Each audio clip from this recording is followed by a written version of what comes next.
Hello everyone. So right now the time is 2:45 a.m. and what I'm doing, I am preparing GS Mains Paper 1 July 2017 Part 2, and it will include static portion as well. We'll see what that static portion is. So let's move on. So we have done till 5 topic, right, of GS paper 1. Now let's move on to the sixth topic, which is tax exemption on women's personal hygiene products. Now what is happening here? See, the thing is now GST is not providing this tax exemption on personal hygiene products, right? So now what is happening in our country, and what is the status? So let's talk about some data. In India, 17% of women say their families can't afford to buy sanitary pads, right? So out of 10 women, 7 women are not able to buy sanitary pads because their families can't afford it. Distribution of free or subsidized napkins in school by states is a good step, but it cannot solve the problem. So different states are distributing free or subsidized napkins, but it cannot solve the problem wholeheartedly, right? Now the important thing is bangles and bindis are exempted from GST. Bangles and bindis are exempted from GST. So we need to do the same for sanitary pads. Okay, so again, you may think this is a very trivial issue, but believe me, any issue related to women becomes very important from GS mains paper 1 point of view. So this tax exemption on personal hygiene products is needed as they have provided exemption for now census 2011. Now what about census 2011? See, as India is nearing its next census, language data collected in 2011 have still not made it public. So whatever language data they have collected in census 2011, they have not made it public. God knows why. Now, ability to speak, not nature's gift. Whatever we are speaking, it is not nature's gift, right? We learn it from our parents, and they have learned it from their parents. So it's a continuous evolving process, right? Human communities had to spend several millennia to acquire it through an enormous amount of experimentation and an unparalleled amount of mental work.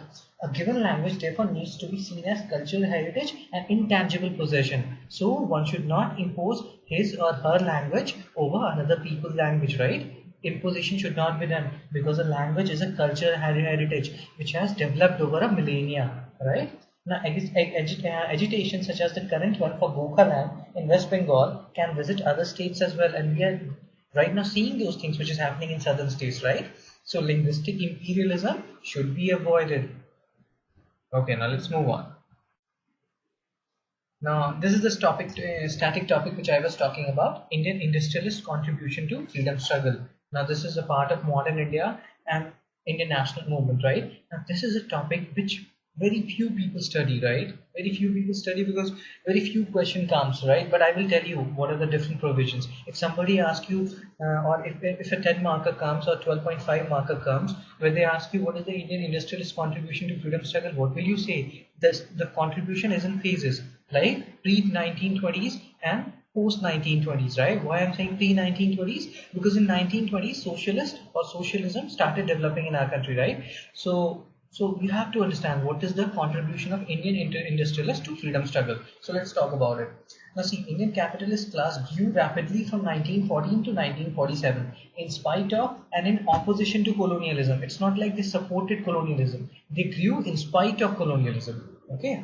Now they were not always in favor, however, they were not always in favor of completely abandoning constitutional power as opposed to mass civil disobedience. Now, there were some industrialists like Jamnalal Bajaj, Samuel Aram, who participated in non-cooperation movement, right? NCM.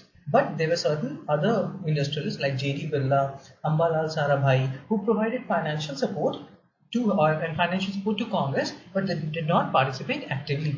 Okay. After that, they formed FICCI. What is FICCI? Federation of Indian Chambers of Commerce and Industry, right? And it was established in 1920s. So they found FICCI and it contributed to economic critique of British rule by exposing the nature of their economic exploitation. Okay. Now, although against protected civil disobedience movements to safeguard their business products, means prospects, it constantly pressurized government to stop repression of Indians, release political prisoners, and remove ban on Congress. So it was not like they were just what do you say? They had their self motive, right? It was not like they were just fulfilling their self motive, right? They were supporting Congress, they were pressurizing government, right? Okay. Now, one thing is this was about pre 20s, right? Or This was a period when socialism was not at its core, right? Now, what happened in the late 1920s and early 1930s? Socialism emerged. So there will be a different pattern of industrialist behavior, which we'll see. So now, so again, whenever we are talking about Indian industrialist contribution, now you can divide it into two phases: pre-1920s and post-1920s. So now, emergence of socialist trends and Indian industrialists. See, socialist trend during late 1920s did not deter. On the contrary, spurred capitalists into becoming more active. See, many people may have thought that since socialism came into existence, or socialism, what do you say, started taking its root in India, so maybe capitalists take a backseat. No, they became more active because now they have to counter the socialist class. Now, a subtle, many-sided strategy to contain the left evolved. So, many-sided strategy were evolved by, or were, what do you say, developed by industrialists, and no part of which involved a sellout to imperialism. No part of that many-sided strategy involved selling out to imperialism. Means they did not consider that, yeah, imperialistic powers are here to stay because socialism has come here. They wanted to counter both of them by their many-sided strategies. Now, what these industrialists do? They signed Bombay Manifesto in 1936. Now, we'll also talk about Bombay Plan, and remember, both of them are different. Bombay Manifesto is in 1936. Bombay Plan is in 1944-45. So, both of them are different.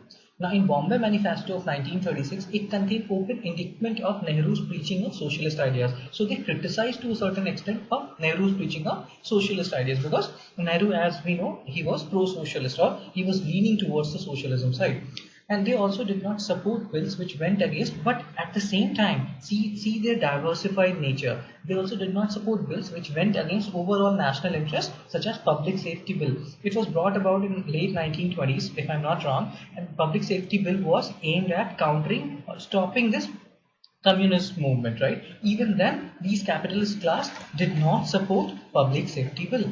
Okay, now let's talk about the conclusion portion.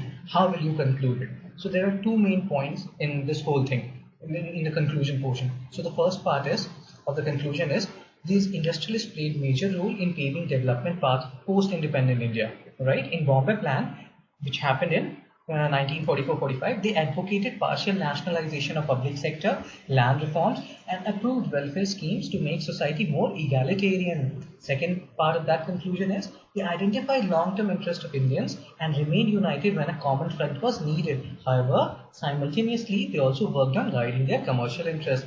So, they handled all things pretty well, these capitalist class, and they grew not because of imperialism or colonialism. They grew and they developed in spite of it. Remember it. Okay. So this was about Indian industrialist contribution to freedom struggle. So let's move on to the next topic. Now the next topic is Lalan Shah Fakir. Who is Lalan Shah Fakir and why are we reading it? See, there are you have to understand the reason why we are reading it, because it has been mentioned in Hindu, the Hindu, right? And who was Lalan Shah Fakir? He was a poet of undivided Bengal, right? And he was an inspiration to Rabindranath Tagore. Rabindranath Tagore was inspired by him to a certain extent, and his poems are a great example of religious tolerance, right? So let's talk about him. Lalan Shah Fakir's poems act as a syncretic bridge in two Bengals, and Lalan's memory serves as a reminder that communal disturbance in Bengal, right from partition violence to recent Basir Hath riot, cannot erase the harmonious history and syncretic heritage that signifies peaceful coexistence between Hindus and Muslims. All these things, all these riots which is happening in Bengal, or which has happened in Bengal, it's not like they're always quarreling or there is always enmity between Hindu and Muslim. No, Lalan Shah Fakir is a living example, or was a living example, that peace existed between Hindus and Muslims in Bengal, and it is only because of few certain elements that these riots break out or has broken out in the past, right? Okay, so this was about all. This is all for this part. In the next part, I will cover the GS paper 1 for July, because there are very few articles left. But I will move on to GS paper 2 August after that. Okay, thank you.